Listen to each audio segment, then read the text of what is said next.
মাৰ হাতেৰে পঞ্চামৃত আজি কেইদিনমানৰ আগতে এইজনী মাৰ পাছে পাছে দৌৰি ঘূৰি ফুৰিছিলোঁ মা বুলি আৰু আজি মই নিজেই দুটি সন্তানৰ মাতৃ হ'বলৈ গৈ আছোঁ। সেয়েহে আমি নিজৰ পিতৃ মাতৃক কেতিয়াও দুখ দিব নালাগে।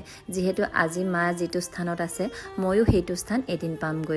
আজি আপুনি বা মই নিজৰ পিতৃ মাতৃৰ লগত যেনে ব্যৱহাৰ কৰিছোঁ আমাৰ সন্তানেও তেনে ব্যৱহাৰ কৰিব। গতিকে সাৱধান হ'ব লাগে সকলোৱে। হেল্ল' এভৰিৱান, কি খবৰ আপোনালোক? আশা কৰোঁ সকলোৰে ভাল আৰু আমাৰো ভালেই।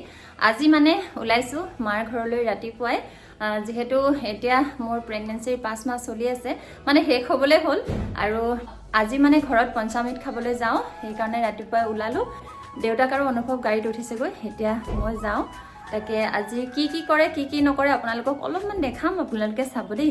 আৰু এয়া দেখিছে নহয়, ৰাতিপুৱাই ওলাই আহিলোঁ আৰু যিহেতু ঠাণ্ডা পৰিছে সেয়েহে অনুভৱক পিন্ধাই দিলোঁ চুৱেটাৰ আৰু এইফালে মিষ্টাৰো আছে। মানে এই ভিডিঅ'টো আগৰে হয়, এতিয়া মোৰ 5 মাহ কমপ্লিট হৈ গ'ল, কিন্তু মানে গাটো মোৰ বেয়া আছিলে সেইকাৰণে ভিডিঅ' দিয়া অকণমান দেৰি হৈছিল। তুমি ক'ত গৈ আছা? এনাই ঘৰলৈ যাম। তাৰপিছতে তোমাৰ এনাই ঘৰলৈ গৈ ভাল লাগেনে? এতিয়া এনাই ঘৰত গৈ কি কৰিবা? গাড়ী খেলিবা? দৌৰা দৌৰি কৰিবা নি? সঁচা? ঠিক আছে, এতিয়া ব'লা যাওঁনে? আৰু এয়া ঘৰ পালোহি আৰু দেখিছেনে মোৰ ডাঙৰ বাই বনাই আছে ভাত পিঠা আৰু অনুভৱে চাই আছে।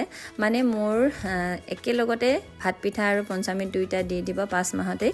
যিহেতু মোৰ মাৰ গাটো অকণমান ভাল হৈ নাথাকে আৰু বয়সো হৈছে, গতিকে ইমান কষ্ট কৰিব নালাগে বুলি মই ক'লোঁ যে দুইটা একেলগতে দি দিবলৈ।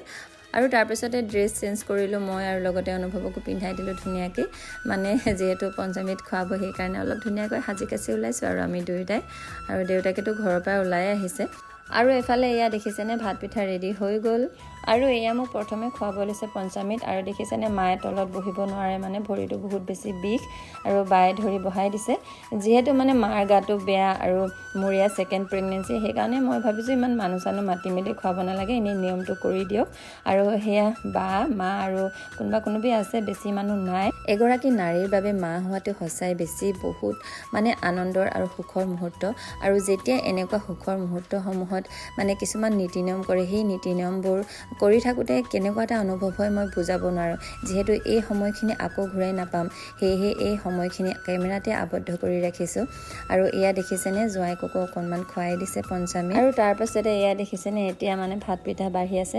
মোলৈ আগত বাঢ়িলে বাৰু, এতিয়া বাকী সকললৈ বাঢ়ি আছে। আৰু এয়া দেখিছেনে হাঁহ কোমোৰা ভাত পিঠা আৰু কিবা বেলেগ চব্জি এটা আৰু লগতে পানী দিছে বাতি এটাত। মই যিহেতু মানে বেলেগ চব বস্তু মানে খোৱা নাই আৰু মাক ক'লোঁ মানে হাঁহ আৰু কোমোৰা বনালেই হ'ব, বেছি কিবা কিবি বনাব নালাগে।